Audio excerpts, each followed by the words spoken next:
کیا ہمیں اللہ سے محبت ہے؟ کتنی ہے؟ ہمارا خود جانتے ہیں. اور پھر یہ سوال کریں کہ مجھے اللہ سے محبت کی کوئی نہ فیلنگز ہیں نہ کوئی احساسات ہیں. کیوں ایسا ہے؟ پھر اب آپ اپنے دل کو ٹٹولیں کہ اس دل میں محبت ہے کس کس کی. جب آپ نے اتنی ساری محبتیں اپنے دل پر اتنی ساری محبتوں کا بوجھ رکھا ہوا ہے، اور اس بوجھ میں اور اس رش میں اللہ کی محبت تو غائب ہے، تو کہاں سے ملے گی آپ کو اللہ کی محبت؟ کہاں سے وہ فیلنگز اور احساس ہوگا کہ مجھے اللہ کی محبت ہے؟ دنیا سب کا شوق ختم کر دو. اس کا یہ مطلب نہیں ہے کہ ہم دنیا کو چھوڑ دیں. نہیں، ہم اس دنیا میں ہی تو عمل کرنے کے لیے بھیجے گئے ہیں.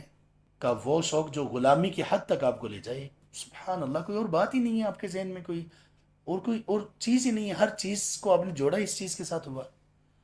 ذرا سا مال کم ہوتا ہے تو ہم پریشان ہو جاتے ہیں کہ یار زندگی بڑی ٹف گزر رہی ہے. اور ہم یہ بھی بھول جاتے ہیں کہ ہماری آنکھوں میں جو بینائی ہے، یہ اس کی ایک ویلیو ہے. ہمارے کانوں میں جو سماعت ہے، اس کی کوئی قیمت ہے. ہماری زبان میں بولنے کی جو قوت ہے، یہ اللہ کی کوئی نعمت ہے. کرونا آیا تو ہمیں یہ پتا چلا کہ یہ آکسیجن بھی کوئی اللہ کی نعمت ہے. اور ایسی نعمت ہے کہ تھوڑی سی کمی ہوئی تو بندہ گیا.